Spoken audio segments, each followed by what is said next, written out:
On enchaîne direct, mais cette fois-ci, je le savais. Du coup, il n'y a pas de surprise. C'est directement, on part sur l'épisode 4 après la fin de l'épisode 3. Très jolie fin d'ailleurs d'épisode 3. Là, on part chez les Bantams avec Rui Imura contre Nguyen Van Nhi. Alors, on a un japonais contre un vietnamien et 26 ans tous les deux et même allonge tous les deux. On est chez les Bantamweight. On va voir ce que ça donne. Premier combat donc de cet épisode 4. Et c'est parti. Premier round. Imura qui prend le centre. Nguyen qui tourne autour. Imura qui est gaucher. Et le middle qui repousse un peu Nguyen. Nguyen qui envoie un ILK. Tout ça un peu trop gentleman à mon goût. Manque d'agressivité. Ils se regardent droit dans les yeux tous les deux. Le jiba d'Nguyen au corps. Les feintes d'Nguyen. Feinte de kick. Aucune réaction là de la part d'Imura qui cherche juste à cadrer. Nguyen qui rentre. La cage a l'air trop petite pour Nguyen. Il se retrouve vite dos à la cage là. À peine il recule, il dit ah oui, c'est vrai qu'il y a une cage derrière. Attention sur ce crochet du gauche raté d'Nguyen. Imura qui envoie un bon middle kick pleine bourre. J'ai l'impression que ça va être son arme principale ici en tant que gaucher. Cette garde ouverte pour envoyer ce middle dès qu'il voit une ouverture du côté d'Nguyen. Il connaît ses distances. Hein.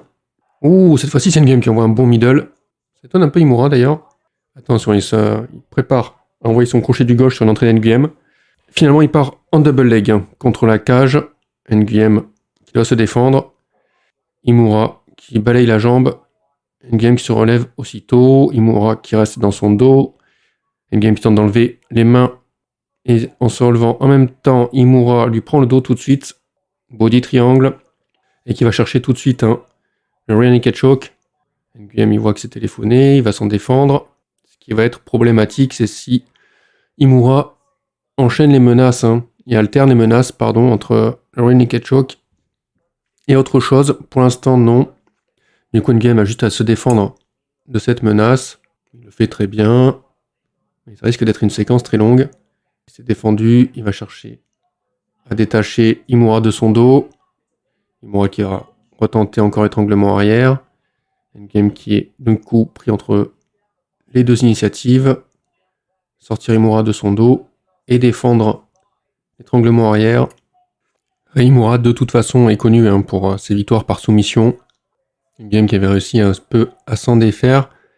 On se retrouve maintenant au sol, toujours avec Imura dans son dos, qui tente d'envoyer son étranglement arrière. Pour l'instant, Nguyen se défend patiemment. Et voilà, donc Imura qui a la backmount, qui voit une série de frappes. Nguyen qui le balance. Fin du premier round. J'ai cru entendre les commentateurs dire qu'il s'agissait du premier vietnamien à tenter d'intégrer l'UFC. J'ai des doutes là-dessus, c'est vrai que je n'aime pas la statistique. Donc difficile pour Nguyen qui fait que se défendre là pendant les 4 minutes. C'était pas mauvais debout, même si ses entrées sont un peu hasardeuses. J'aime pas trop. Bon, le chemin est clair, en tout cas on sait qu'Imura est de nouveau là pour placer une soumission. Il insistera de toute façon jusqu'à y arriver. Il y perd rien puisque de toute façon il gagne le temps de contrôle avec ça. C'est donc la défense en grappling du Vietnamien qui va être mise à l'épreuve pendant ce combat. Et c'est parti pour le deuxième round. Dans la catégorie Bantam, je le rappelle, même début que le premier round. Imura qui garde le centre, Nguyen qui tourne autour. ILK d'Nguyen. On s'attend au middle d'Imura, bien sûr. Gros middle kick qui devrait partir. Surtout qu'Nguyen tourne dans le sens inverse des aiguilles d'une montre. Donc le pied arrière d'Imura va partir. Oh là là, c'était tout timide ça. Il l'a fait, mais alors c'était vraiment juste pour lui caresser la garde. L'avant-bras de Nguyen. Et on reprend le centre de la cage finalement pour Nguyen. Pas à l'aise avec les distances, Nguyen là. Il sait pas à quelle distance se tenir. C'est qu'il faut pas trop qu'il recule. Imura lui, petit à petit, orteil après orteil, grappille les centimètres. Pas mal de feintes, beaucoup plus appuyé cette fois-ci d'Nguyen. Le middle d'Imura qui ne touche pas. Et bien sûr, il va tout de suite partir. Pour la double leg, c'est très très bien sprawl de la part d'Nguyen qui va tenter d'envoyer ce crochet du droit à la relevée. Bon, ça ne touche pas. Gros ILK d'Nguyen. Nguyen qui rentre son 1-2 et qui ressort. On voit les ouvertures dans la défense d'Imura. Oh, joli le push kick, j'ai pas vu venir. Nguyen qui a carrément repoussé Imura de 2 mètres. Attention à la relâche. Oh, punaise. Et là, il avait vu. Imura qui va plonger dans les jambes. Nguyen qui avait préparé son crochet, qui le réceptionne. Encore un autre crochet. Imura qui se relève, Nguyen qui est prêt à frapper, Imura qui est dos à la cage, Il envoie son bras arrière, Nguyen. Attention parce que le crochet d'Imura il vient pour le contrer aussi. Encore une fois, 2 fois, le crochet d'Imura là. Ça calme un peu Nguyen. Imura reste dos à la cage. Attention, hein. Ça peut tomber d'un côté comme de l'autre. Ouh, il travaille encore avec son bras arrière Nguyen. 1 fois, 2 fois. Imura qui ne réplique pas. On repart en neutral centre de la cage. Les deux savent que ça s'est emballé là. Hein. Attention, Imura qui tente de rentrer son bras arrière. C'est beaucoup plus maladroit de son côté. Nguyen qui va travailler au niveau de sa nervosité là. Cette fois, c'est des feintes de punch et non plus des feintes de kick. Imura qui va essayer de reprendre un petit peu ses esprits. Faire redescendre la pression là. On reprend la même posture. Encore une game qui se déplace en reverse clock move alors que Imura lui garde le centre, tente de grappiller des centimètres. Mais on sent une game beaucoup plus nerveux. Attention là, le leg kick. On voit d'ailleurs l'intérieur du genou d'Imura qui est déjà bien rouge sur sa jambe droite. Une game qui a tenté de rentrer son bras arrière en overhand, mais de manière un peu trop téléphonée. Elle travaille sur les leg kicks en attendant. Attention, Imura qui tente de rentrer une combinaison. Et c'est répliqué par une game avec une double feinte pour envoyer son bras arrière. C'était magnifique à voir. Ça fait mettre Imura à genoux et du coup une game se jette dessus pour envoyer une série de frappes. Attention, là, il voit une grosse série de coudes, mais ça frappe à l'arrière de la tête. Je ne sais pas quel est le règlement à Shanghai, mais apparemment ici ça ne pose pas de problème. Ça fait 2 fois pendant la compétition. Grosse série de coudes. Et voilà, là c'est l'arbitre qui arrête. Imura ne pouvait plus bouger. Il ne bougeait plus d'ailleurs. Surpris par l'efficacité des Nguyen. Patient, impactant, précis. J'ai eu des doutes au premier round avec ces difficultés à s'en dépêtrer sur cette phase de défense au sol. Avec un Imura qui verrouillait bien sur le dos. Il a tenu le coup, il s'est défendu, il s'est pas laissé étrangler. Et alors les sprawls, la takedown defense sur le deuxième round, autant au niveau du sprawl, autant au niveau je t'attends, je sais que tu vas venir, j'attends avec mon crochet là pour te fracasser la tête dès que tu la baisses. Oh là là là. Alors par contre, un peu déçu effectivement cette phase contre la cage où l'adversaire est acculé et qu'il ne sait pas vraiment quoi faire. Hein. Il est même attendu par les crochets en contre, sachant que les contres d'Imura étaient des contres à hauteur du visage, il aurait pu se baisser pour envoyer des body shots à ce moment-là. Mais un deuxième round très intéressant et qui m'a fait plaisir. Là. La suite, deuxième combat de cet épisode 4 avec le Coréen Sang-Woong Kim, 31 ans, 11-3 en carrière. Et en face, 26 ans, Daichi Kamiya, le japonais, 6-0 en carrière. Et un peu plus d'allonge du côté de Sang-Woong Kim. Marc Godard à l'arbitrage. Et donc Kamiya qui est invaincu et qui n'a aucune victoire par KO TKO. Du côté du Coréen, c'est un peu plus égal. Et on voit Kamiya qui est gaucher. Ça travaille du coup très fléchi sur les appuis des deux côtés en karaté, sur la distance. Kim qui s'est pris une bonne baffe, titubé, Kamiya qui va au contact contre la cage. Kim qui se remet, qui se relève. Kamiya qui va chercher à descendre la single leg pour l'envoyer au sol. Kim qui se défend très bien. Et voilà, il balaye l'autre jambe, Kim est au sol. Kamiya qui va tenter de progresser, qui envoie des frappes en attendant. Kim qui le bloque. Kim qui se relève, qui renverse. Kamiya tente d'amener au sol façon judo. Kim ne se laisse pas faire, il anticipe. Il est derrière. Il cherche la soumission. Kamiya qui roule. Du coup, Kim va prendre le dos. Mais Kamiya continue de rouler. Et on se retrouve avec la position initiale. Cette fois-ci, c'est Kamiya qui va se jeter pour prendre le dos. Kim se relève tout de suite pour l'en empêcher. Très bonne réactivité de la part de Kim. Très intéressant ce passage-là. Contre la cage. Je trouve tous les deux très actifs. Oh là là, pendant que Kim essaye d'enlever la prise de Kamiya au niveau des mains. Kamiya en profite pour lui balayer la jambe. Kim se retrouve de nouveau au sol. Kamiya qui se jette sur l'arme triangle. Il perd pas de temps. Il voit l'opportunité au niveau des jambes de Kim pour prendre la full mount. Sauf que Kim en profite lui pour repousser Kamiya. Au niveau du torse, Kamiya tentant de reprendre ses appuis, Kim maintenant le repousse au niveau du bas du corps. Et Kim a tenté de se relever contre la cage. Kamiya cherche à l'attendre fermement. Et les frappes de Kim au visage de Kamiya en attendant que la situation se débloque. Kamiya lâche prise, envoie une frappe à Kim, Kim se relève. Un genou de Kamiya. Oh là là. Pendant qu'il lui enserre la jambe, Kamiya il envoie une bonne frappe, un bon crochet du gauche au visage. Kim est obligé de revoir son système de défense. Problème au niveau des appuis de Kim, qui permettent à Kamiya à chaque fois de l'amener au sol. Sauf que là, il y avait le Wither. Et ils se distancent tous les deux. On reprend le centre de la cage. Kamiya qui est un peu perdu, qui ne sait plus quoi faire. Qui m'envoie un middle timide. Un direct timide de la part de Kim. Kamiya qui frappe complètement à côté. Le push kick de Kamiya. Assez mou, attrapé par Kim, qui le relâche tout de suite. Ça repart en clinch. Uppercut de Kim qui frappe à côté. Ça se relâche. Plus que 30 secondes sur ce premier round. Kim qui enchaîne les kicks. Kamiya en mimétique. Mais attention au direct de Kim. Kamiya qui tente d'envoyer un direct. C'est esquivé par Kim. Kamiya qui shoot. Kim qui sprawl. Qui se retrouve dans la demi-garde de Kamiya immédiatement. Et qui envoie des frappes au visage de Kamiya. Et c'est la fin du premier round. Bizarre, hein, cette fin de round où Kamiya a l'air complètement paumé, debout, à pas savoir quoi faire. Pas savoir où frapper. Kim s'est un peu de moquer de lui d'ailleurs pour ça. Malheureusement pour Kamiya, on voit tout de suite quel est son chemin de victoire. Par quoi il veut passer. C'est le grappling. Et du coup maintenant, Kim s'y attend. Il n'y aura plus de surprise. Et Kim a l'air d'avoir beaucoup plus de réponses. Kim qui envoie les kicks. Kamiya qui tente d'aller au contact, mais qui ne sait pas quoi faire. Hein. Il se retrouve à close range, il envoie des coups d'épaule parce qu'il ne sait pas quel bras envoyer. Et attention, les middle de Kim là, c'est trop répété. Kamiya l'attrape, l'amène au sol. Double leg. Kim qui va scramble. Il va donner son dos. Hop, et renverse tout de suite Kamiya qui a une très mauvaise prise. Oh là là, c'est très mal initié de la part de Kamiya. Il se retourne pendant que Kim le sprawl.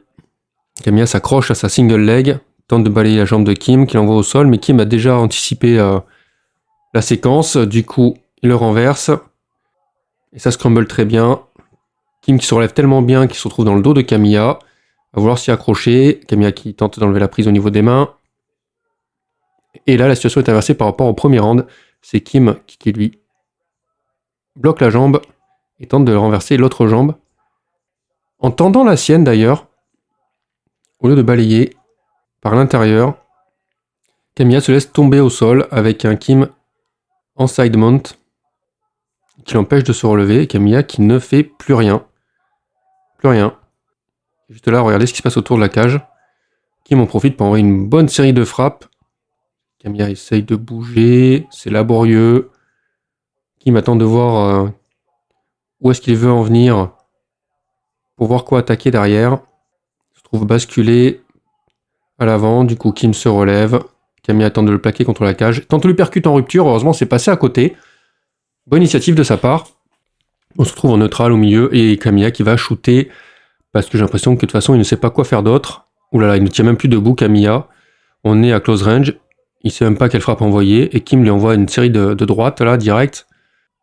Allez, Kim la faut l'achever. Il n'y a même plus aucune défense debout de la part de Kamiya. Les bras ballants, mais quand je dis ballant, c'est vraiment ballant. Kim qui va au contact, il envoie des coups de genoux. J'ai l'impression que Kim aussi, il est aussi fatigue malheureusement. Il le prend en clinch, il tient la nuque pour lui envoyer des coups de genoux. Kamiya qui se laisse frapper. Tente d'envoyer un crochet du droit. Il encaisse, Kamiya. Cherche le genou. Il cherche le middle. Kim qui l'attrape. Kim qui envoie une bonne série de crochets variés au corps, au visage. Mais ça manque d'impact. J'ai l'impression que Kamiya ne tombe pas. Kamiya qui est un punching ball là. Il se fait frapper. Et Godard qui lui dit mais il faut réagir sinon j'arrête le combat. Kamiya du coup qui se jette entre guillemets dans les jambes mais qui en fait tombe en avant simplement. Et il y avait les jambes de Kim à cet endroit là.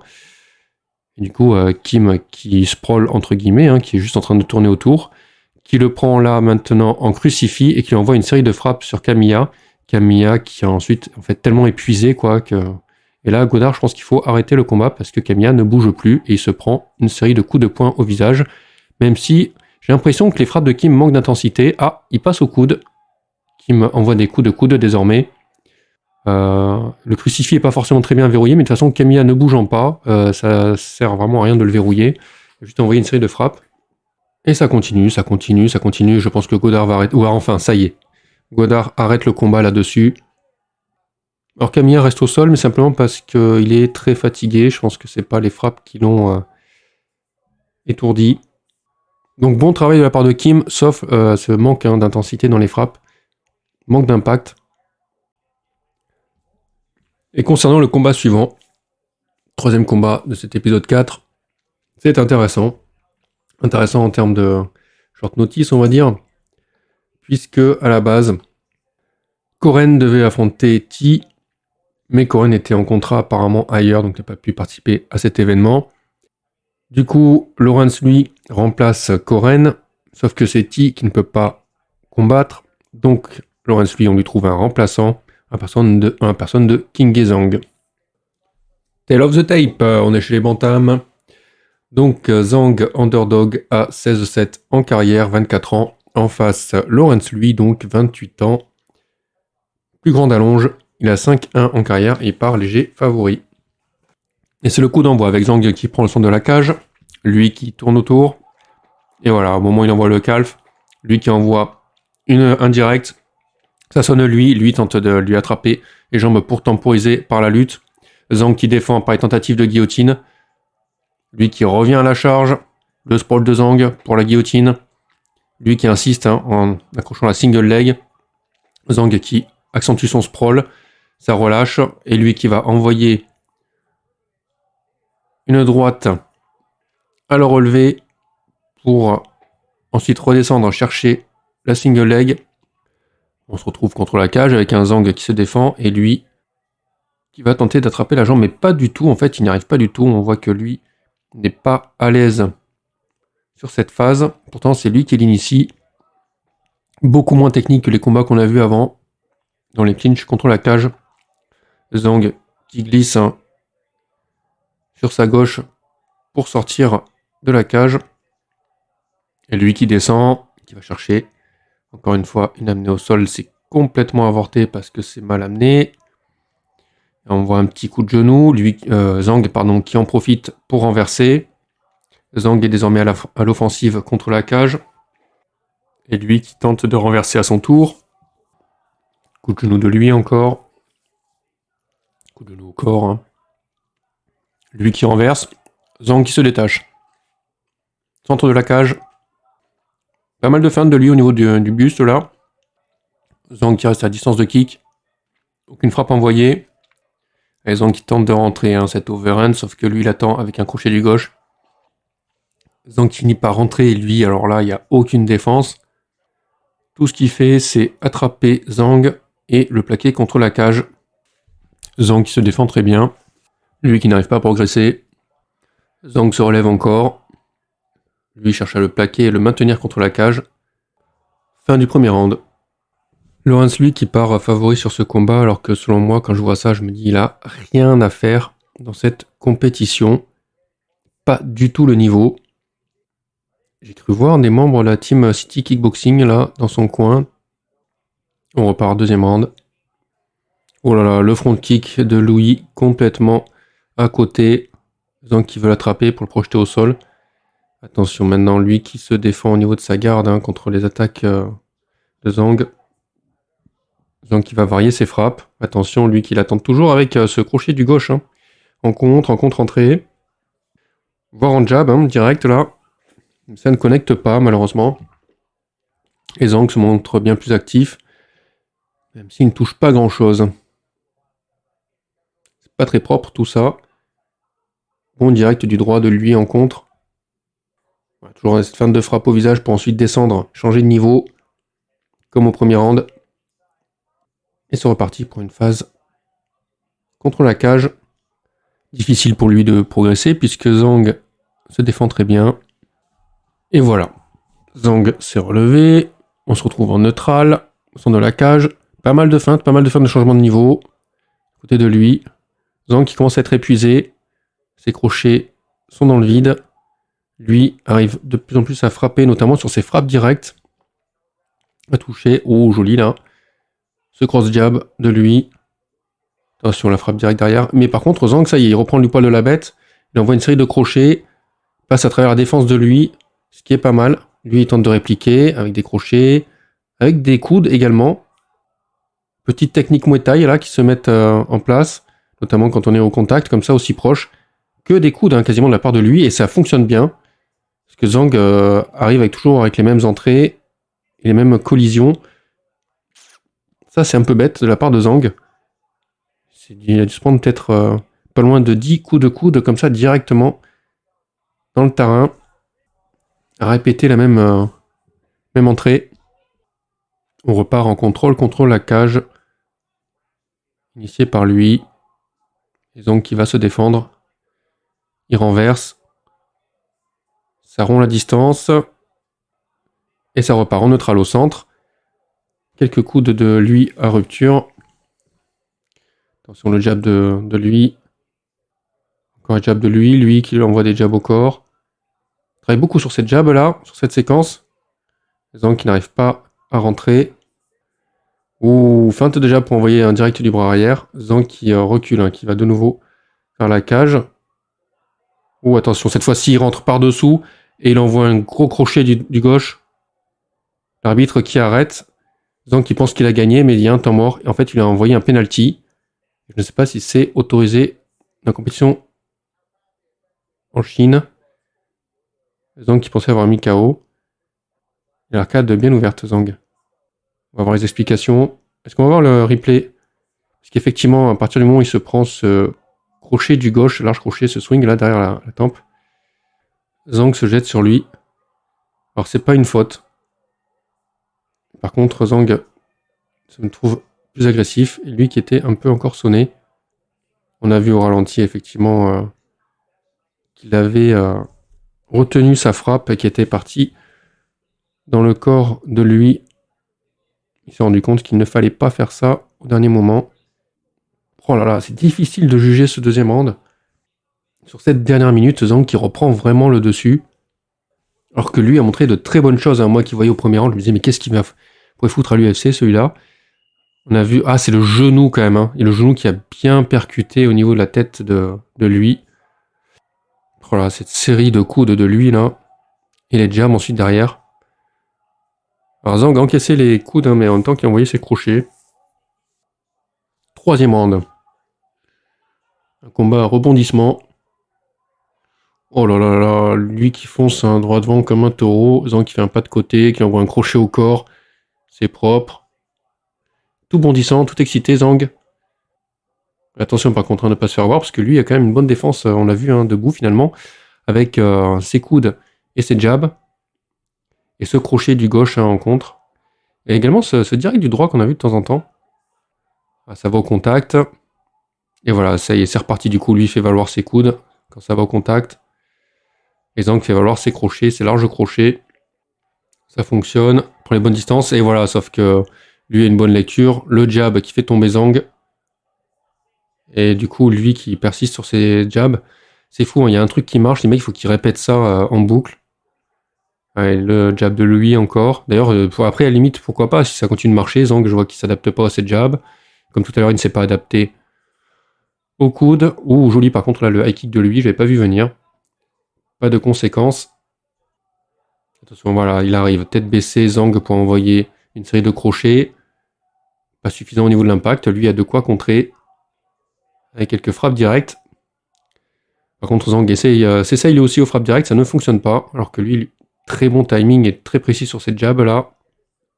Zhang obligé de reculer. Il envoie un front kick. Les crochets de Zhang qui vont dans le vent cette fois-ci. Ouh là là, lui qui s'était approché trop près. Zhang envoie une bonne combinaison, 3 frappes là qui le connectent. Mais lui ne bronche pas cette fois-ci. Il cherche quelque chose, mais il s'approche trop près en fait là. Je sais pas s'il y a des problèmes de vue sur ce troisième round. Il réalise pas trop que les distances ne sont plus bonnes. Et Zhang qui bouge bien autour. Hein. Zhang qui bouge bien autour. Reste pas de face. Il envoie ses crochets, ses frappes. Et Zhang qui envoie ses frappes à côté. Zhang qui se moque de lui. Il a juste à bouger un petit peu la tête pour esquiver. Zhang qui va au contact. Et lui qui l'enchaîne contre la cage. Il cherche plus à lutter, lui d'ailleurs. Ouh, cette fois-ci, c'est les coudes. Il sort de nouveau les coudes de lui. On repart sur une phase de contrôle contre la cage. Ça nous avait manqué. Oh non, pas du tout. Il relâche, lui, pour envoyer une série de crochets au corps, puis une série de crochets au visage à la rupture. Zhang qui est surpris, attention, le genou là de lui qui passe à côté, heureusement. Et Zhang qui va tenter de connecter. Mais alors là, on est en eau trouble. Et Zhang a perdu toute précision. Lui en profite pour lui placer une double leg. On se retrouvera de nouveau contre la cage. Il va falloir se relever de la part de Zhang. Je pense pas que ça pose de problème, à part si la fatigue s'en mêle. Et jusqu'ici, il a montré une défense largement suffisante. Ah ouais, non, mais c'est bien le type du City Kickboxing que je vois là. Alors, je vais voir Lawrence, lui. J'en profite que ce soit la phase de contrôle contre la cage qu'on a déjà vu 3 fois. Pour faire un petit tour. Oui, c'est ça, City Kickboxing. Le Hongkongais qui s'entraîne en Nouvelle-Zélande. Et on va encore attendre que la situation se débloque. Zhang qui se relève. Lui qui a voulu envoyer un genou au moment où Zhang le repousse. Et du coup, Zhang contrôle au sol. Il envoie une série de frappes au visage. Lui qui va s'accrocher sur la single leg pendant que Zhang, lui, travaille sur son sprawl. Et l'empêche d'avancer. Et lui, il ne lâche pas hein, la jambe de Zhang.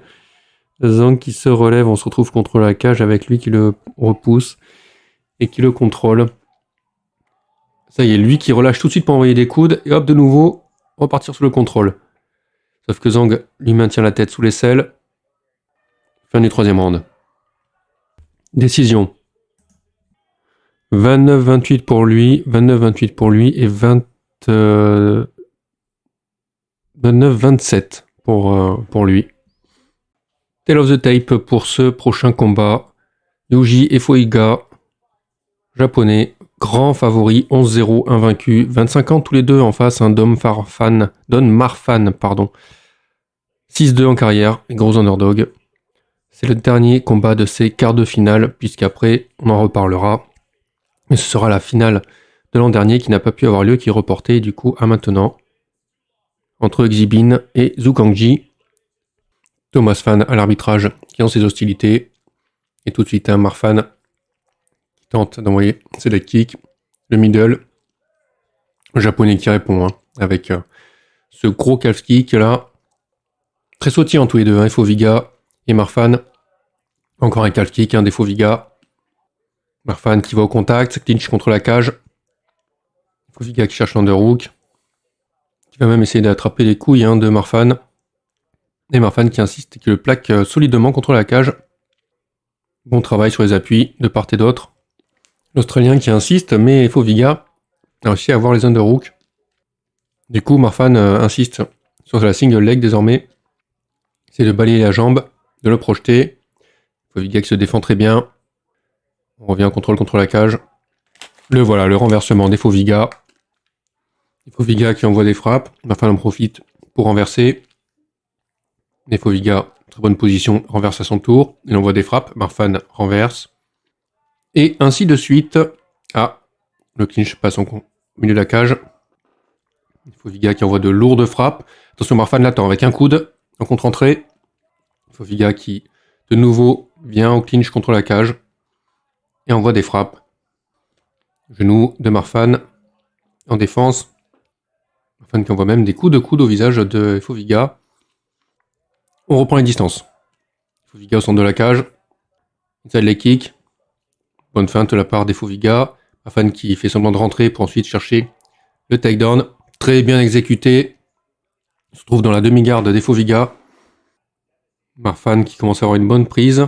Peut-être chercher l'arm triangle. Mais je doute qu'Foviga le laisse faire. Il reste 45 secondes à Marfan pour progresser sur sa position et chercher une soumission. Comme on s'y attendait, Foviga se défend. Se défend bien. Un peu de frappe de la part de Marfan, un peu de coude. Ça se finit là-dessus pour ce premier round. Deuxième round. Oula, tout de suite. Hein. Marfan s'attendait au leg kick des Foviga. Il envoie directement sa frappe du bras gauche. Et ça part en clinch contre la cage. Foviga qui n'hésite pas à envoyer des frappes bien amples hein, dans ces phases-là. Ce qui permettent à Marfan de manœuvrer. Marfan lui préfère les coudes et les genoux. Et ça se renverse l'un l'autre. On continue. Attention, là on est en clinch au centre de la cage. Attention à la rupture. Et c'est Marfan qui gagne avec ce coude. Par contre, Foviga qui envoie une bonne série de crochets au corps. Et Marfan qui se jette sur lui pour temporiser. Foviga voit que son adversaire n'est pas au mieux, donc il renverse tout de suite. Et le plaque contre la cage. Le japonais qui ne sait pas trop comment manœuvrer sur cette phase-là. Il hésite. Marfan en profite pour envoyer encore un coude et renverser. Et Foviga veut le slam et l'amener au sol. C'est réussi. Il se trouve dans la garde. Pas le temps de placer son papillon. Et Foviga. Attention le japonais là, parce que cette fois-ci, Marfan aura beaucoup plus de temps pour progresser au sol. Il va falloir chercher le renversement et le sweep. Pour l'instant, Foviga est en maîtrise. Il empêche complètement Marfan de faire ses transitions. La team Compton derrière Marfan, qui s'extasie au moindre coup de coude que celui-ci porte. Au moins l'avantage ici, à l'instar de l'Apex, c'est qu'on n'a pas tout un public pour huer les phases de grappling. Marfan qui a trouvé la demi-garde. Il envoie quelques frappes, mais Foviga arrive à scramble. Malheureusement, ça donne le dos à Marfan. Foviga va tenter de se relever, il a retrouvé la cage. Marfan qui est obligé de lâcher le dos là. Il tente de le retrouver. Et en même temps, contrôler les appuis des Foviga pour préparer la prochaine amenée au sol. Prend le dos. Et tout de suite, l'étranglement arrière. Le japonais qui étouffe, on le voit là. Oh là là. Oh, c'est dur. Il arrive à se retourner, punaise. Oh, la tête toute gonflée. De reprendre ses esprits pendant que Marfan retrouve la demi-garde. Cherche à manœuvrer. Passer soit en side, soit placer une soumission. Foviga qui l'en empêche. Tendu cette fin de deuxième round. Ouh, le coup de violent là de Marfan. Fin du deuxième round. Je vois mal le japonais s'en sortir ici. Troisième round. Foviga qui va au contact. Cherche encore à passer des crochets au corps. Marfan qui maîtrise ses phases. De clinch. Foviga qui s'acharne à envoyer des frappes. Attention, lui aussi il part sur ses coudes. Attention, là, des gros crochets au corps. Marfan qui tente de le ramener contre lui. Ça fonctionne pour l'instant. Il va être obligé de chercher les underhooks, ce qui a donné de l'espace à Foviga. Foviga ne frappe pas. Marfan qui doit contrôler ce bras, sous peine de se prendre de grosses frappes. Foviga n'a pas tendance à garder cette position de contrôle contre la cage. Il préfère envoyer des frappes et se détacher. On sent que Marfan peut à tout moment le renverser. Oh, le coup du japonais, ça fait mal. Et Marfan qui ne s'en sort pas finalement. Ah, il envoie quand même un coude. Du coup, Foviga en profite pour envoyer crochet au corps encore. Attention, par contre, Foviga encore avec ses leg kicks. Marfan la voit venir. Lourde série de crochets qui sonne Foviga. Marfan veut le finir avec une amenée au sol. Foviga, repris ses esprits, se défend. Clinch contre la cage. Renversé. Le japonais à l'offensive ici. Il faut vraiment qu'il arrête avec ses leg kicks. C'est mou, c'est téléphoné. Marfan a tout de suite la réponse, ça fait plusieurs fois. Reprend la distance. Foviga, oulala. On sent qu'il a plus toute sa tête là. Il tente le body shot. Ça passe à côté. Il tente les crochets au corps, les coudes. Les larges crochets, le swing, mais ça passe étant donné que Marfan ne se défend pas. Plus de responsabilité défensive de part et d'autre. Attention, ça va au contact, avec les crochets encore au corps. Foviga, on sent que c'est sa marque de fabrique. Marfan qui veut répondre avec des coudes. Il finit par plaquer Foviga contre la cage. Le voilà de nouveau à l'offensive. Renversé par Foviga. Je m'attendais pas à ce que sur ce round, ce soit Marfan qui ait le plus de mal sur ses phases de clinch contre la cage. Il n'arrive plus à maîtriser les appuis, les centres de gravité. Profite de l'espace plutôt pour envoyer un coup de coude. Plutôt que de renverser ou de chercher l'amener au sol. Et Foviga qui tout de suite lâche pour envoyer sa gauche qui connecte. Il recule, il ne sait plus quoi envoyer derrière. Marfan qui lui rentre dedans. Foviga qui tente de répliquer. Ça tente de rentrer au contact, mais Marfan l'attend avec ses coudes. Attention, les uppercuts de Marfan, heureusement qu'il ne connecte pas. Ça repart en clinch. En clinch Kalinou, on va dire. Parce que les deux ont un petit peu marre, je crois. Alors on va aller contre la cage. Est-ce que Marfan va se faire renverser encore une fois? Foviga qui est prêt. J'ai l'impression que mentalement, ils attendent tous les deux à la fin du combat. Voilà, le renversement du japonais. Parce que debout, ils ne tiennent plus. Ils ont du mal à tenir debout. Ça devient très difficile pour les deux combattants. C'est très laborieux. Cette fois-ci, quand Tefoviga lâche la prise, Marfan se jette sur lui. Malheureusement, il ne trouve aucune frappe. Tefoviga qui en profite pour le repousser et puis lui envoyer une série de larges crochets au visage. Et Marfan ne tombe pas. Du coup, le japonais continue son clinch contre la cage. Marfan le renverse, enfin. Et malheureusement, il ne reste plus que 10 secondes. Ben voilà, il faut Viga le renverse également. Le japonais, on l'attend encore sur une rupture pour envoyer des frappes. Je crois qu'ils ont entendu qu'il ne restait plus que 10 secondes. Et voilà, c'est fini. Ça va être... Ils n'en reviennent pas tous les deux d'avoir tenu 15 minutes, j'ai l'impression. Il n'y a aucun des deux qui tient debout. Ils sont HS.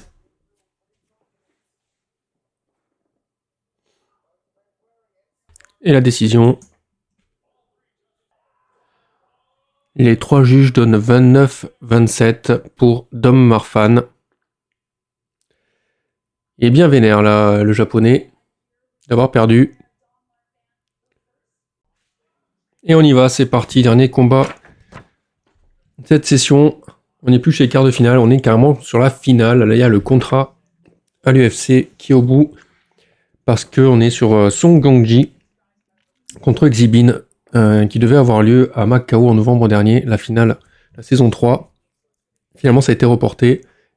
Et donc, on l'a ce soir, avec donc chez les Featherweight, Xibin qui a 26 ans, Zhu Kangji qui a 28 ans. Du côté de Zhu Kangji, là, qui fait son entrée, on sait que moi, d'après mes notes, avait une bonne allonge. Je suis pas fan de son combat en demi-finale, parce qu'il a eu un combat difficile contre Ragushi, qui est un champion japonais de lutte. À savoir, est-ce que ça a été un vol ou pas? Moi, j'avoue que franchement, je me pose quand même des questions. Mais bon, voilà, une bonne défense de clinch, avec des frappes, bon contrôle des appuis et des prises, une excellente défense de takedown, un bon sprawl notamment. Au sol, il se relève toujours, de toute façon, il sait très bien scramble. Debout, qu'est-ce que ça donne? Il a une droite qui fait mal, ça, faut le noter. Il a des très bons kicks, sauf le front kick un peu pourri, mais voilà, des bons middle et des bons high kicks, notamment en rupture, des genoux sautés. Le problème, c'est qu'il recule en ligne. En face, Xibin, qui vient donc de Chine.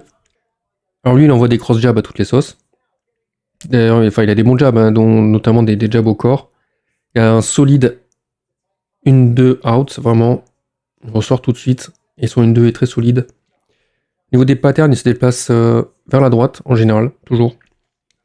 Ses kicks sont assez solides. Bon, c'est des calfs et des middle. Une bonne défense de lutte et au sol, lui aussi. Au niveau des contres, il va être dangereux sur ses overhands et ses crochets du droit. Attention à ça. Il a d'ailleurs un KO power sur son crochet du droit qu'on a souvent vu. Donc il faudra vraiment se méfier de ça. Du côté de Zhu Kangji. Lui, son point faible, ça va être que quand l'adversaire vraiment se jette en avant pour envoyer des crochets. Or, on sait que Zhu Kangji, il se jette en avant pour envoyer ses crochets, notamment ce double crochet du droit, comme on l'a déjà vu. Voilà, donc Xibin qui fait son entrée à son tour et qui est sur 5 victoires consécutives. Qui avait tenté de rentrer au Contender Series en 2021, qui n'a pas réussi. Xibin 13-4 en carrière et Zhu Kangji 24 en carrière. Ah oui, c'était l'an dernier, maintenant l'âge a augmenté. Et oui, 27 ans Xibin et 29 ans Zhu Kangji désormais. Petit léger avantage d'allonge pour Xibin, qui part ici underdog. Moi je pense que Xibin va l'emporter. On va voir. Et c'est parti, Marc Goddard à l'arbitrage pour cette finale chez Featherweight saison 3. Contrat à l'UFC à la victoire. Attention, ça reste patient. Ça ne se précipite pas. Attention aux distances. Zhu très statique. Xi qui envoie son calf. Zhu qui va rentrer, cette combinaison. Mais Xi très réactif, qui ressort de toute façon. Et Zhu qui ressort sur sa droite. Xi qui s'avance petit à petit. Et Zhu qui est obligé à chaque fois de répliquer. Ici avec un overhand. Pour reprendre la distance au centre de la cage. Mais rebelote. Xi qui le cadre petit à petit. Une feinte de Zhu. Un middle de Zhu. Des feintes de Xi là, quelques feintes. Échange de feintes. Le shadow jab de Xi. Ou le front kick de Xi qui ne touche pas. Middle de Zhu qui ne touche pas. Tente de rentrer son bras avant, Xi. Je l'avais dit, travaille beaucoup sur ses jabs, beaucoup de jabs, Xi-Bin. Très peu d'action en 2 minutes là. Le jab au corps de Xi qui passe. In and out, vraiment Xi-Bin il ressort tout de suite après sa frappe. Encore une fois, le middle de Zhu. C'est dans la garde de Xi. Et Xi qui feinte pour tenter la lutte contre la cage. Il monte pour envoyer une frappe, il redescend tout de suite. Zhu qui se sort de là, pas de frappe en rupture. Zhu de nouveau acculé, tout de suite. Xi qui est là, sur sa distance. Et le middle de Zhu. Xi a voulu contrer, mais Zhu s'y attendait. Il a envoyé une bonne frappe pour le calmer. De toute façon, Xi ressort tout de suite. Attention, Zhu qui rentre chercher ses combinaisons pour entrer. Pour reprendre un peu d'espace et faire reculer Xi. Très joli là, Zhu. Mouliné au moment où Xi, tout de suite, l'amener au sol. Il a très bien shooté, double leg. Malheureusement, on est contre la cage. Et Zhu se relève très vite. Je l'avais dit, ça aussi, la preview. Juste avant, Zhu se relève toujours. Alors Xi est en contrôle contre la cage là. À voir à la rupture ce que ça peut envoyer. Concernant les kicks de Zhu, je l'avais dit, ça aussi pour la preview. Très bon middle. Toujours pas envoyé de high kick, mais ça devrait pas tarder. On va voir au deuxième round, je pense. Allez, on est reparti sur le centre de la cage. Avec un Xi qui toujours grappille des centimètres et se rapproche. Et Zhu qui est obligé de reculer à chaque fois petit à petit. Le middle encore de Zhu. Je pense que Xi était préparé. Du coup, les middle de Zhu ne frappent pas pleine bourre. Xi. Toujours ce retrait. Et s'en protège. Par contre, je pense pas que ce soit une bonne initiative de sa part tout à l'heure de contrer sur ses middle. Parce que Zhu l'attend là-dessus. Fin du premier round. Surtout, comme je dis, se méfier de la droite qui fait mal de Zhu Guangqi. En règle générale, d'ailleurs, Zhu aurait pu profiter de son allonge, mais là, il ne peut pas contre Xi-Bin. Là encore, je pense aussi que Zhu a bien travaillé son adversaire, parce que comme je disais, Xi-Bin a du mal quand l'adversaire se jette sur lui pour envoyer ses crochets, et c'est ce que fait Zhu Guangqi. Il se jette bien en avant pour envoyer son double crochet du droit. On l'a déjà vu 2-3 fois au premier round. Pour l'instant, tout ça n'a pas de conséquences réelles. J'attends de voir un petit peu le travail que Xi-Bin peut faire sur son in and out, sur ses combinaisons, sur ses contres avec sa droite, en overhand ou en crochet, et voir un petit peu ce crochet du droit dévastateur. Pour l'instant, il n'a pas envoyé. Ouais, il rentre in, jab au corps, out. Et Zhu n'a pas le temps de contrer quoi que ce soit. Encore un travail où Xi accule son adversaire. J'ai l'impression que Zhu l'accepte. Middle de Zhu. La situation reste quand même assez figée du coup. Si aucun des deux ne propose autre chose. Fin de changement de niveau de la part de Zhu, je ne comprends pas trop pourquoi. Ça m'étonnerait qu'il initie la lutte. Bon, il y a le cas de Xi. Le spin kick de Zhu. Complètement whiffé. Et Xi qui va rentrer encore ce jab et ressortir. Attention là, Zhu l'attendait avec son jab aussi. Contre-entrée, très bon là-dessus. Voilà, il rentre et se jette sur son adversaire pour envoyer ses crochets. Zhu, Xi qui fait le pas de côté pour éviter. Il a travaillé dessus. On sent maintenant que ces séquences-là ne sont pas de graves conséquences sur lui, ne l'impacte pas.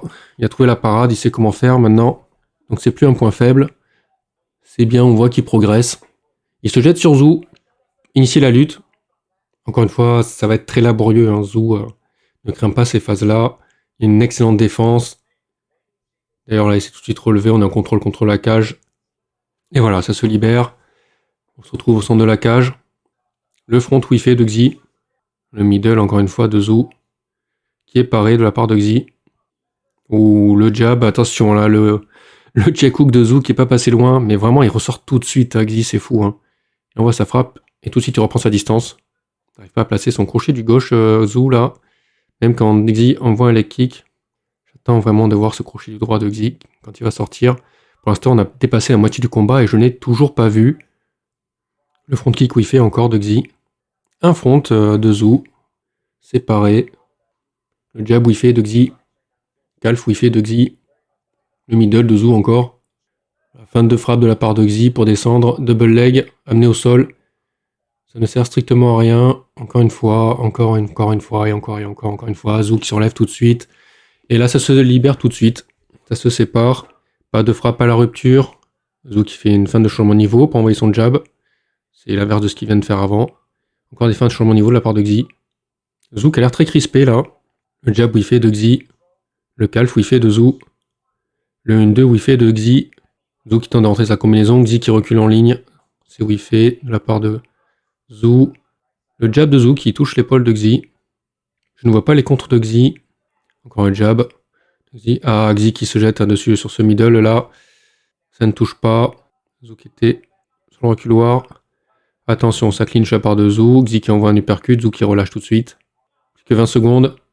Ça va faire la distance du bras avant de côté de Xi. Zhu en profite pour envoyer son middle. Middle des deux côtés d'ailleurs. Middle du pied avant, middle du pied arrière. Xi qui ne touche pas avec ses jabs. Zhu qui les évite très bien. Zhu qui envoie un crochet au corps en réponse. Fin du deuxième round. Oh là là, le coin de Xi qui conseille encore d'aller à la lutte. Je ne comprends pas pourquoi, je comprends pas l'intérêt. Franchement, le coin là me déçoit grandement. Il est capable de faire du slip and counter. Je sens que c'est vraiment là-dessus qu'il faut axer le combat. Après, c'est vrai qu'au niveau des crochets, quand on voit Xu Guangqi, il a de quoi avoir peur. Mais bon, il peut rentrer, ressortir. Faut qu'il continue de faire ça. Moi, je pense Xibin. Et du côté de Zhu Guangqi, par contre, là, il y a des choses à faire. Déjà, sa droite, on l'a pas vu. Les genoux sautés, on les a toujours pas vus. High kick, on les a pas vus. Il y a encore des choses dans l'arsenal de chacun qui pourraient définir la suite et l'issue du combat. Allez, un câlin entre les deux.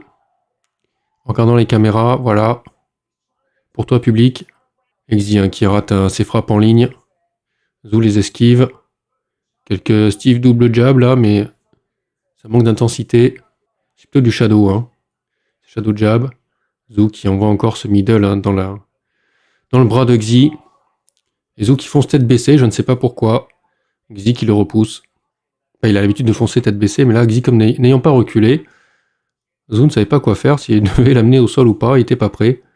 Ou le bon middle de Zhu, qui a touché cette fois-ci. Xi qui tente de rentrer, mais qui ne ressort pas. C'est Zhu qui fait un sidestep. La kick de Zhu. Bon, la kick de Zhu, là. À l'heure actuelle, une finale un peu décevante. Troisième round, ils restent quand même très réactifs sur leur déplacement et leur placement. Chacun leur action. Xi qui applique les conseils de son coin.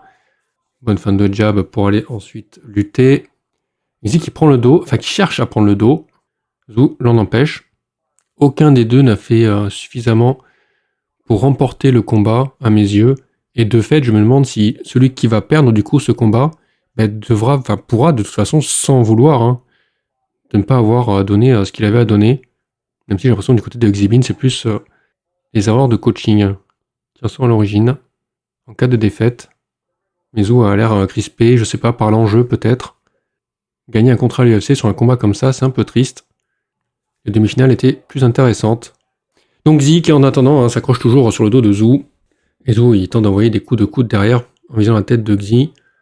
Mais pour l'instant ça ne progresse pas plus. Depuis 1-2 minutes là maintenant. Zhu étant à 3 appuis au sol, 4 appuis même. Et Xi cherchant soit à le relever, soit prendre le dos, en l'agrippant le corps de ses mains. Mais ça n'aboutit à rien. Comme j'avais dit dans la preview, ça n'aboutira de toute façon à rien. Xi n'ayant pas du tout le niveau en grappling pour maintenir Zhu au sol. Zhu étant très très solide là-dessus sur sa défense de toute façon et pour se relever. Quoi qu'il en soit. Allez, ça se sépare. On repart en neutral. Ça fait du bounce. Bounce back in, surtout du côté de Zhu, qui cherche des angles, qui cherche des entrées, qui cherche à combler le temps perdu dans ses phases de grappe. Phase de lutte, pardon. Et Zhu qui va chercher le middle. Xi qui va chercher le middle. De manière un peu malheureuse. Zhu qui le repousse, qui n'insiste pas. Et Xi qui va contrer une frappe de Zhu avec son bras avant. Ce qui m'étonne. Ah ça y est, il cherche à placer maintenant sa droite. Le 1-2. Le 1-2 de Xi, on le voit. Attention, Zhu quand il est à distance. Xi attend avec un uppercut. Il cherche à placer vraiment sa droite là maintenant Xi. Droite en ligne. Le 1-2 des synchros. Attention bien là. La droite en direct de Xi qui travaille beaucoup là sur cette fin de deuxième round. Et Zhu qui ne trouve rien. Zhu qui va travailler à chercher le middle encore une fois. Dans la garde. Le troisième round, on est déjà au troisième round. Le troisième round, du coup, légèrement pour Xi. Voilà, donc maintenant la décision. 30-27, Kangji. 29-28, Xibin. Et 29-28 pour Zhu Kangji. Ok. 30-27 Zhu Kangji, 29-28 Xibin et 29-28 pour Zhu Kangji. Le 30-27 pour Zhu Kangji, je le comprends pas très bien étant donné que le dernier round était pour moi clairement pour Xibin. Maintenant, là, c'est clair que cette finale était décevante. J'ai pas d'autres mots. Surtout que là, Zhu Kangji était plutôt... Ouais, j'ai du mal. Hein. Vraiment, là, c'était surtout ne pas... Il est sur 5 victoires consécutives, du coup. C'était vraiment ne pas perdre le combat. Rien de bien folichon. J'ai vraiment des doutes. Hein. Il gagne la demi-finale sur une split tendancieuse. Là, il gagne cette finale sur une split, je trouve tendancieuse. Du coup, il a son contrat, c'est la règle du jeu à l'UFC. Je pense que ça va être très difficile pour lui à l'UFC, hein, quand même. Et voilà, c'est fini pour les quarts de finale donc de ce Road to UFC 2025, la saison 4. Ouais, il y a un peu de tout. Hein. Il y a des choses, on voit qu'il y a pas mal de combattants qui sont inexpérimentés. On voit que dans la cage, à certains moments, il y a des situations où ils ne savent pas quoi faire, ils ne savent pas comment réagir. On a eu pas mal de situations assez figées, donc c'était un peu assez ennuyeux de certains combats. Quoi dire d'autre? Donc là, déjà, sur ce dernier épisode, à part, il y avait Nguyen, j'attends de voir la suite. Là, je suis curieux de voir ce que ça peut donner dans d'autres circonstances. Il s'est défendu surtout de la lutte, et puis après, il a pu un peu développer son jeu, qui semblait intéressant. Il a fini son adversaire. Sang-Woo Kim, là, j'ai des doutes. Hein, je suis pas sûr que ça aille vraiment pour la suite. On verra, on va voir. Et ensuite, rien de vraiment intéressant. La finale, 2024, du coup, Kang Yu-Zhu contre Bingzi. Voilà, décevant. Kang Yu-Zhu a son contrat, mais voilà, je suis pas convaincu pour la suite. Donc voilà, et pour les demi-finales, donc j'ai quand même hâte surtout sur certaines catégories, hein, featherweight et flyweight, on a vu des choses très intéressantes, notamment hier. Apparemment, les demi-finales auront lieu en août, hein, comme l'an dernier, mais ce sera à Shanghai, et je ne sais pas si ça fera partie d'un UFC Shanghai ou pas, j'ai pas compris si ça concordait. Donc à voir, en tout cas, j'ai quand même hâte, on verra ce que ça donne par la suite.